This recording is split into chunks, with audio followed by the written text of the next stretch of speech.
Now begin a discussion with the Higher Education Portfolio Committee Chairperson Tebogo Letsie, and this follows major developments taking place within the Higher Education Department, and that follows, of course, the axing of now former Minister Nobuhle Nkabane, and who has now since been replaced with now new Minister for Higher Education, Budi Manamela. Let's bring in now Tebogo, and he joins us now in studio for more on this conversation. Tebogo, thank you so much for your time here in SABC News. Let's start off here. I mean, the major developments that took place this week is, of course, the axing of Nobuhle Nkabane as the Minister of Higher Education, as the Portfolio Chairperson for Higher Education within Parliament. What is your reaction to that latest development? Do you think that it was the right decision to take? Good evening to yourself. Good evening to the viewers at home. Thanks for having us. I think the first thing we must say is that the president is the one who's responsible for hiring and firing of ministers using Section 91, Section 93 of the Constitution. He exercised that part. We were in the middle of an inquiry ourselves with the former minister, Dr. Nkabane, about whether or not she had misled or lied in Parliament about the independent panel that she would have said existed. I'm sure if you saw on Tuesday, from all the people who she had said that were part of the panelists, all of them indicated that there's no work that they would have done that would have produced the product that she would have appointed, and therefore it would have been a very bumpy ride from that meeting on Tuesday going forward for her as the Minister of Higher Education and Training. So we welcome the decision by the President to exercise his right. We welcome Budi Manamela as the Minister. We know that he brings wealth of experience. We believe that he's going to add value. We also welcome Dr. Nomusa Dube, whose record speaks for herself. I mean, as an MEC of Kokta in KwaZulu-Natal and as a former premier there, she would have done extremely good things, and therefore we welcome both of them in the sector. Will Budi Manamela be able to shift the Higher Education Department in the right direction? Continuing talking about this major debacle facing the Higher Education Department. We believe that his wealth of experience, obviously working together with the deputy ministers, he will take us there. I mean, and we must be able to clearly define what is that direction, the right direction that we're talking about.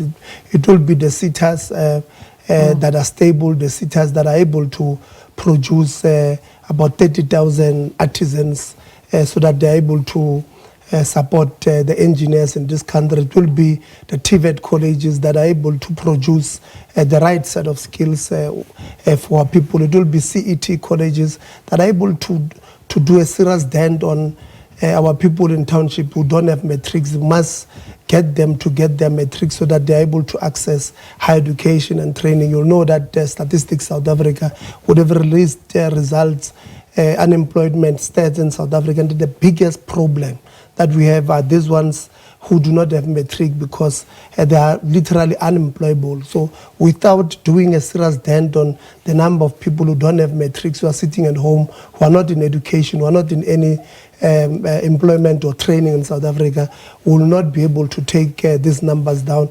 This direction will be having universities that are able to produce the right set of skills that we want, working with industry.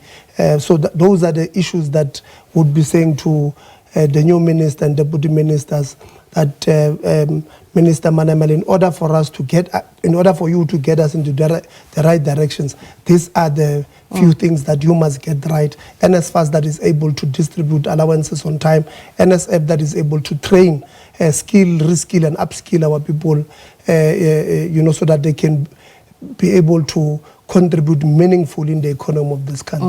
And Tebogo, I like the fact that you actually touch on, students in the country because higher education particularly drives, young people to where they need to be it from whichever choice of learning institution that they would like to learn from. And dealing with students and, this issue that has faced the higher education department when it comes to the appointments of chairpersons within Seta.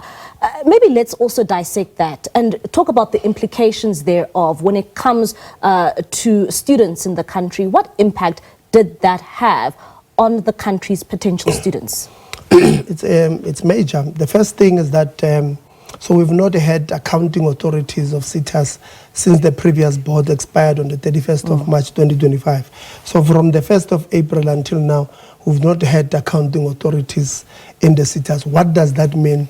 On a daily basis? It means that the CEOs or executive management of these SETAs don't have anywhere where they report.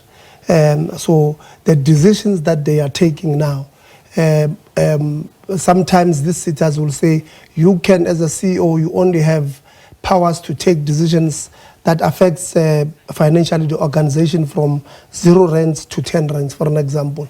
Anything beyond 11 rands, you can't do anything.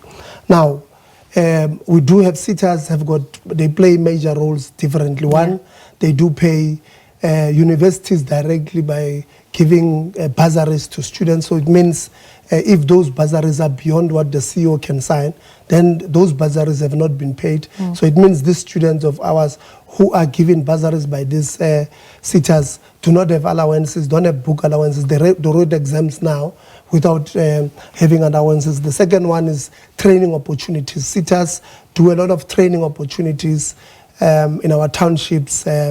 It means if there's no accounting authority, so the CEOs can't sign beyond what they have, it means those projects are now lagging behind because CEOs are unable to sign, even though the minister would have given them powers to be accounting officers and accounting authorities.